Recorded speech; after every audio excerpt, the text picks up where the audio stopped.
Hello friends, तो आज हम नया लेक्चर लेके आ रहे हैं। इस लेक्चर पे हम लोग करेंगे आज क्लास 10th का केमिस्ट्री का चैप्टर नंबर 1। ठीक है, बहुत कुछ सोच रहे होंगे क्लास 10 का क्यों।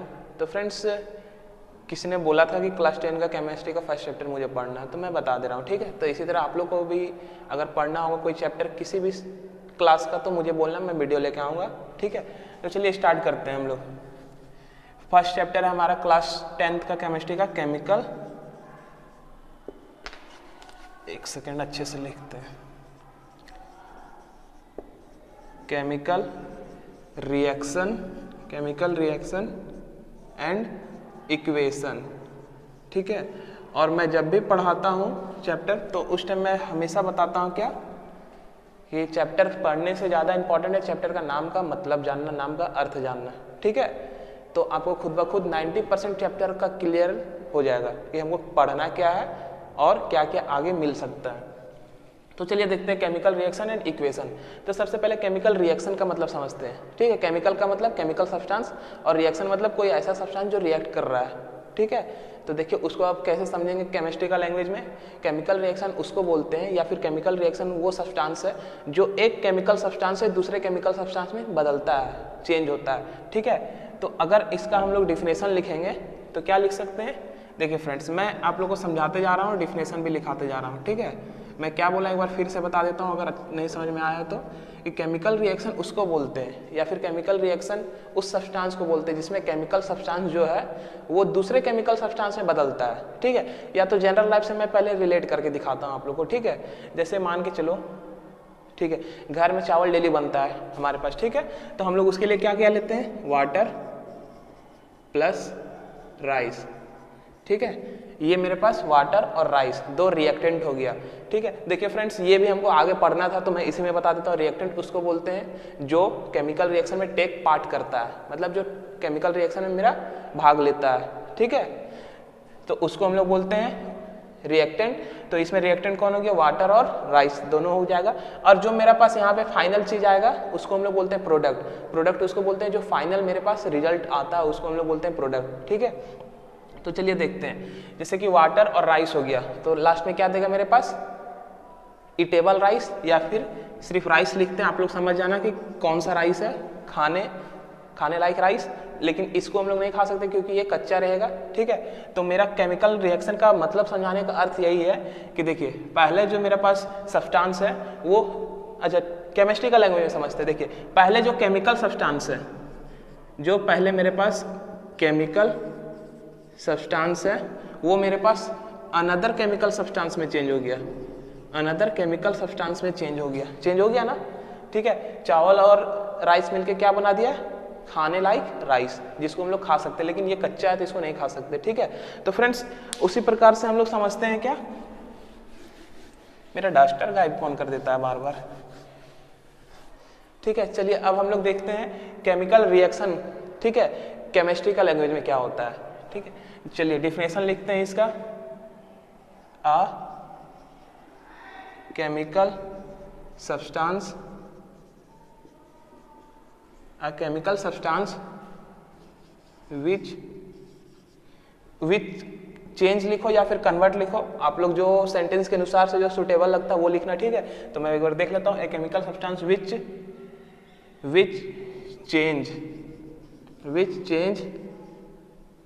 चेंज इनटू another chemical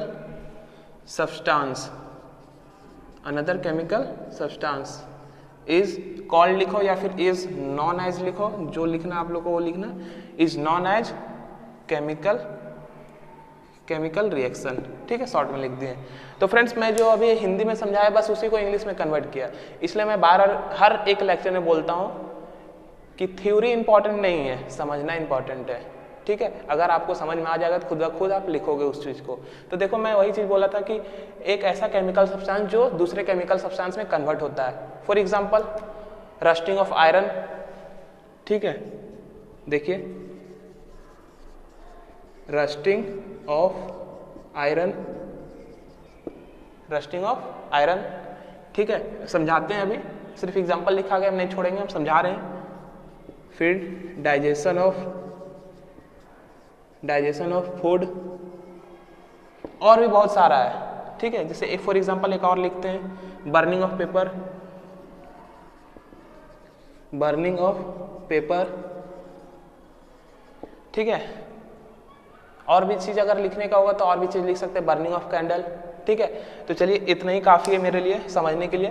तो डिफिनेशन तो समझ में आ चुका है, क्या होता है केमिकल रिएक्शन। केमिकल रिएक्शन उसको बोलते हैं जिसमें एक केमिकल सब्सटेंस दूसरे केमिकल सब्सटेंस में कन्वर्ट होता है, ठीक है। चलिए अब देखते हैं रस्टिंग ऑफ आयरन क्या है। रस्टिंग मतलब क्या होता है, जंक लगना, ठीक है। इसका एक दूसरा नाम भी है कोरोजन, कोरोजन का भी मतलब होता है जंक लगना, ठीक है। तो रस्टिंग ऑफ आयरन, तो फ्रेंड्स देखो हम लोग देखे होंगे जब हम लोग लोहा का, आयरन का, या तो हम लोग दरवाजा बना रहे हैं या तो खिड़की बना रहे हैं, तो देखोगे उसमें पेंट किया हुआ रहता है। क्यों किया हुआ रहता है? क्योंकि आप लोग सोच रहे होंगे कि वो अच्छा लुक दे, वो सही है, ठीक है, सही है कि लुक अच्छा दे इसलिए, लेकिन दूसरा कारण उसमें ये भी है कि वो जंक जल्दी नहीं लगने देता है, क्योंकि उसके ऊपर वो पेंट का लेयर रहता है, तो एयर और वाटर का कॉन्टैक्ट नहीं होता है। फ्रेंड्स एक चीज़ मैं बताता हूँ, ठीक है, मैं जब भी बताता हूँ सारे चीज़ क्लियर कर देता हूँ, ठीक है। तो देख लो, मुझे याद आ गया तो मैं बता रहा हूँ। जैसे कि जंग कैसे लगता है, रस्टिंग कैसे होता है, ये भी क्वेश्चन अराइज हो सकता है ना। तो रस्टिंग होता है एयर और वाटर के कांटेक्ट में आने से, ठीक है। तो मैं अभी जो बताया कि जो पेंट का जो कोट होता है, ठीक है, जो पेंट का जो लेयर है उसके ऊपर रहता है, तो वो एयर और वाटर से हमारा आयरन को बचाता है, ठीक है। लेकिन आपने एक चीज़ गौर किया होगा, जैसे कि आजकल के घरों में आप लोग स्टेनलेस स्टील का देखे होगे रॉड लगा हुआ, ठीक है, जहाँ पे हमारा बालकनी जिसको बोलते हैं वहाँ पे, या फिर सीढ़ी पास अगल बगल में दोनों तरफ देखे होंगे कि स्टेनलेस स्टील का, लेकिन उसमें क्यों नहीं पेंट किया रहता है? क्योंकि उसमें जंग जल्दी नहीं लगता है, ठीक है, इसलिए उसको पेंट नहीं किया रहता है। वो स्टेनलेस स्टील का होता है, वो आयरन का नहीं होता है, इसलिए, ठीक है फ्रेंड्स, समझ में आया। अब चलिए हम लोग दूसरा देखते हैं, डाइजेशन ऑफ फूड, ठीक है। जो भोजन को हम लोग जो पचाते हैं, तो जो भोजन खाते हैं जो पचाते हैं तो केमिकल पता है आप लोग को, ठीक है, उसको बताने की जरूरत नहीं। उसी तरह बर्निंग ऑफ पेपर, अगर हम लोग कोई भी कागज़ को जला रहे हैं तो वो दूसरा सब्सटेंस में चेंज हो जाता है, ठीक है, वो राख बन जाता है, तो वो दूसरा, जैसे उसमें कार्बन हो जाएगा, ऑक्सीजन हो जाएगा, वो सब चीज़ मेरे पास बच जाता है, ठीक है, और भी चीज़ होगा। तो चलिए इसको अगर लिखना है तो लिखो फ्रेंड्स, नहीं लिखना है तो कोई गुंजाइश नहीं, इसको लिखना ही होगा आप लोग को, क्योंकि ये एग्जाम में पूछता है व्हाट इज केमिकल रिएक्शन। या फिर ये नहीं पूछेगा तो आपसे ये पूछेगा, दो चीज़ इंपॉर्टेंट है ये चैप्टर है, what is chemical change, what is physical change, ठीक है। तो ये आप लोग लिखो, मैं अब इक्वेशन बताता हूँ, ठीक है, इसको नोट करो, मैं इक्वेशन बताता हूँ।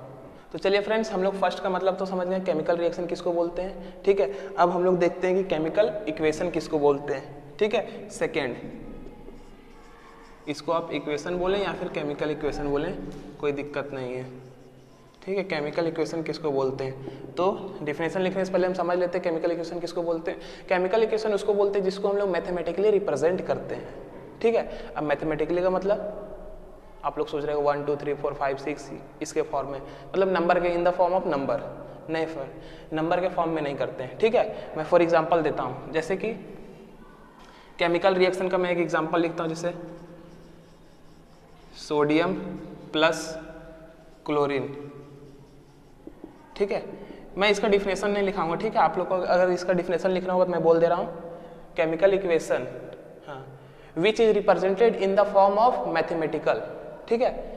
इसको आप लिख सकते हो या फिर बुक से देख के लिख लो, क्योंकि ये सब आता नहीं है तो मैं उतना लेंदी नहीं जाने वाला, आता जो है वो मैं बता रहा हूँ। क्या आता है कि राइट द केमिकल इक्वेशन, ठीक है, मतलब बोलेगा इस तरह का एक इक्वेशन दे देगा और बोलेगा इसको आप लोग केमिकल इक्वेशन में कन्वर्ट करें, ठीक है। तो वही चीज़ मैं अभी बता रहा हूँ। तो देखो सोडियम प्लस क्लोरीन क्या बना देगा, सोडियम, मेरे पास बना देगा सोडियम, चलिए हम इधर से लिखते हैं, एक सेकेंड, यहाँ से लिखते हैं, सोडियम प्लस क्लोरीन क्या बना देगा, सोडियम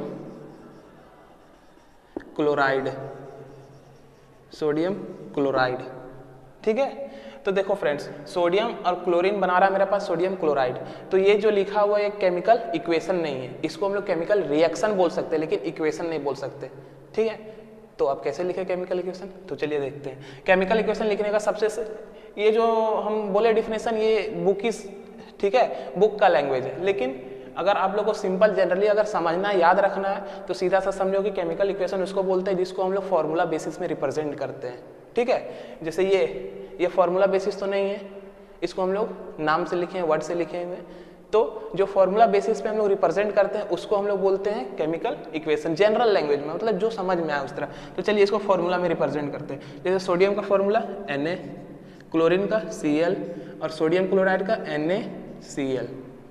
ठीक है, तो ये हो गया मेरे पास केमिकल इक्वेशन। ठीक है, यहाँ पे लिख देते हैं केमिकल इक्वेशन। लेकिन एक चीज़ दिमाग में आ रहा होगा, मैथमेटिकल फॉर्म में जो रिप्रेजेंट करते हैं तो वो जो बैलेंसिंग में हम लोग जो यूज़ करते हैं टर्म 1 2 3 4, ठीक है, उसको हम लोग बोल सकते हैं मैथमेटिकल फॉर्म। ठीक है, तो चलिए इसको अब इसको क्या बोलेंगे हम लोग, केमिकल रिएक्शन। ठीक है, अब डिफरेंस समझ में आ रहा है, केमिकल रिएक्शन और केमिकल इक्वेशन क्या है। ठीक है, तो चलिए एक और देखते हैं, H + Cl, ये बना देगा मेरे पास HCl, तो ये भी मेरे पास केमिकल इक्वेशन हो गया। फॉर एग्जांपल एक और देखते हैं, H + O2, ये बना देगा H2O।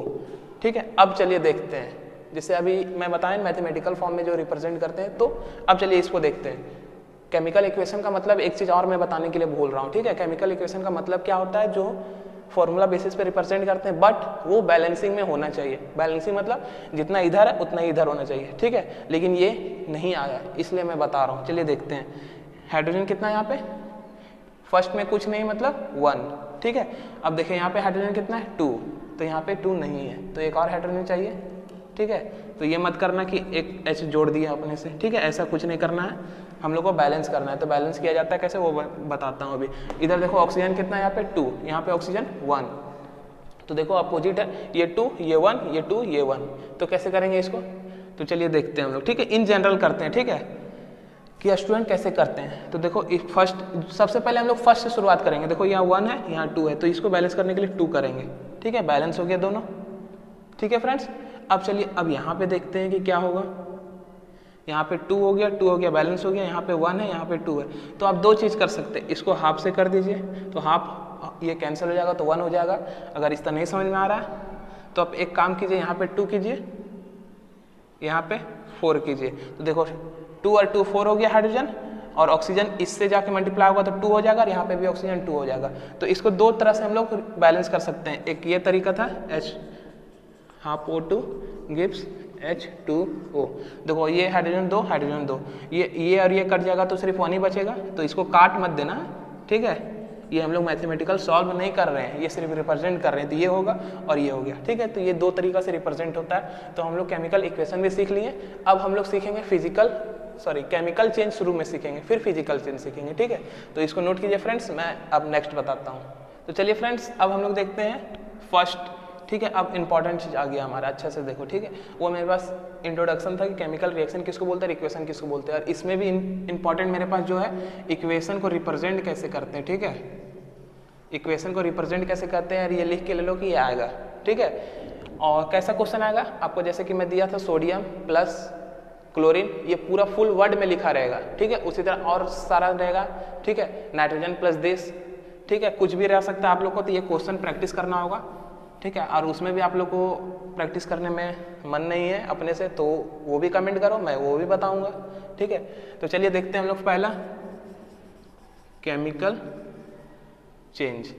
ठीक है, केमिकल चेंज किसको बोलते हैं, तो सबसे पहले डिफिनेशन लिखने से पहले केमिकल चेंज का मतलब समझ लेते हैं। केमिकल चेंज किसको बोलते हैं फ्रेंड्स, केमिकल चेंज उसको बोलते हैं जिसमें कोई नया सब्सटेंस का फॉर्मेशन होता है, लेकिन वो ओरिजिनल सब्सटेंस का प्रॉपर्टीज से मैच नहीं करता है।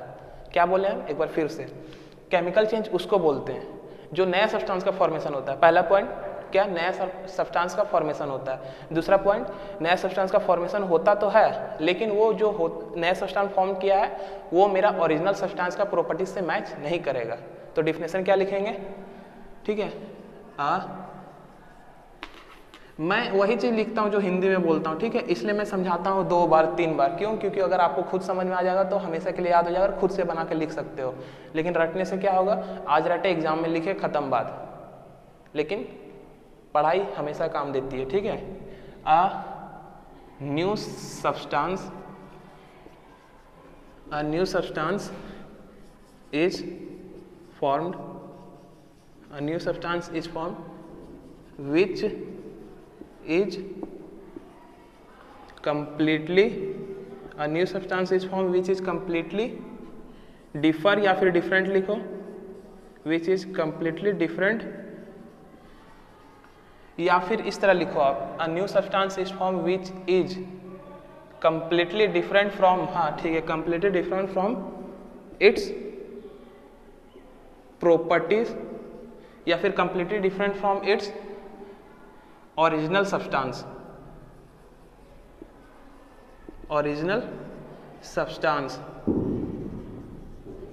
एक सेकेंड, मैं तो प्रॉपर्टीज वर्ड ही नहीं यूज़ किया, ठीक है, लिख तो ये भी सकते हो लेकिन टीचर को मार्क्स नहीं ना काटना है, ठीक है, तो इसलिए प्रॉपर्टीज यूज़ करना होगा। तो मैं देखता हूँ कहाँ यूज़ करूँगा, ठीक है, इसलिए मैं बोलता हूँ कि आप लोग को डिफिनेशन याद रहेगा तो आप क्या कर सकते हो एग्जाम में, नंबर नहीं कटने के लिए आप कुछ भी लिख सकते हो, ठीक है। तो जैसे कि मुझे सिर्फ केमिकल चेंज याद था तो मैं डिफिनेशन नहीं रटा हूँ, ठीक है, तो अपने अनुसार से लिखा।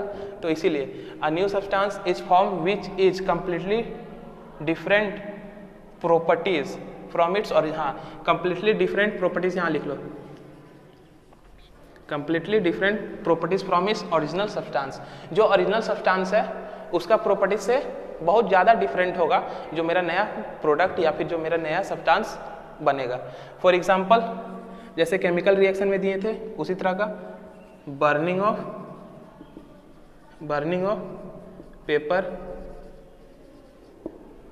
पेपर, ठीक है, डाइजेशन ऑफ फूड,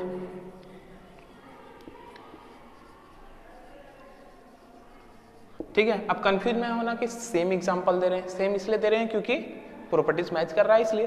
जैसे देख लो बर्निंग ऑफ पेपर जो फर्स्ट में है जो बर्न किया उसको देखो न्यू सब्सटेंस फॉर्म किया और दोनों का प्रॉपर्टीज मैच नहीं करेगा। उसी तरह डाइजेशन ऑफ फूड, हम लोग जो भोजन खाएं और जो पाचन हुआ उसमें डिफरेंट है, ठीक है, तो हो गया मेरे पास chemical change complete.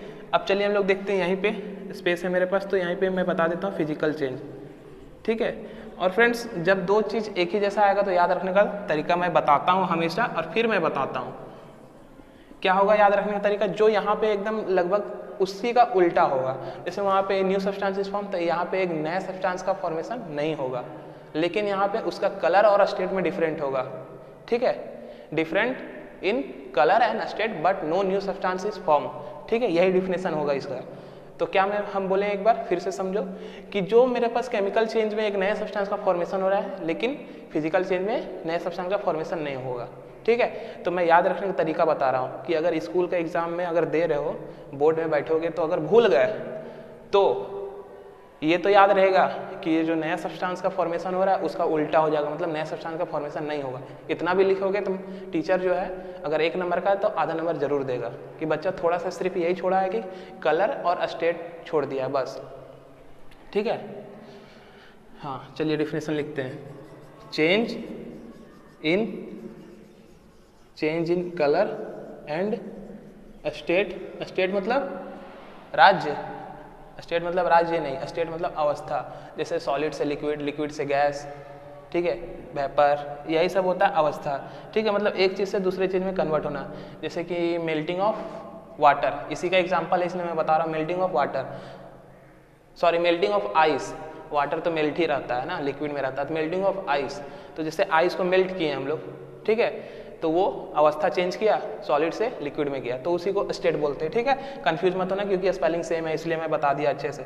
Change in colour and state but no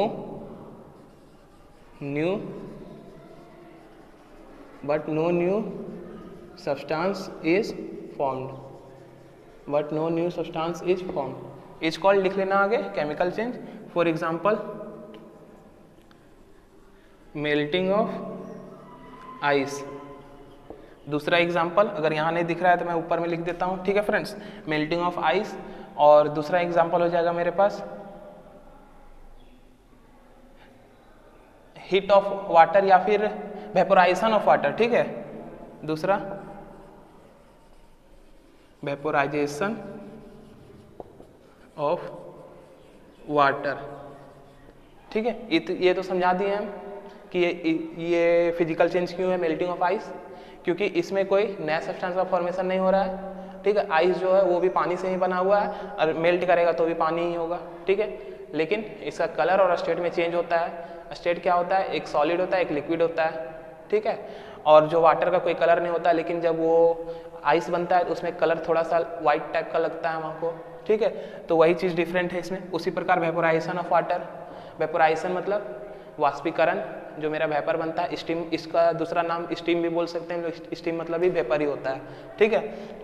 तो देखो वेपोराइजेशन ऑफ वाटर, जैसे कि हम लोग देखते होंगे, जैसे अभी मैं चावल का एग्जांपल दिया था शुरू में, चावल जब बनाते हैं तो आप लोग देखते होंगे जिस टाइम चावल बनाते हैं उससे पहले हम लोग वाटर को गर्म करते हैं, हीट करते हैं, तो उसके ऊपर जो हम लोग लगाते हैं प्लेट, तो जिस टाइम हम लोग चावल डालने के लिए प्लेट हटाते हैं तो देखते होंगे उसके ऊपर वाटर का लेयर लग जाता है, ठीक है। तो वो जो वाटर है वो वेपर बन के जाता है ऊपर, तो लेयर बन जाता है, तो इसका मतलब वो दोबारा वाटर बनता है, ठीक है। उसको कंडेंस कीजिएगा तो दोबारा वाटर बन जाएगा।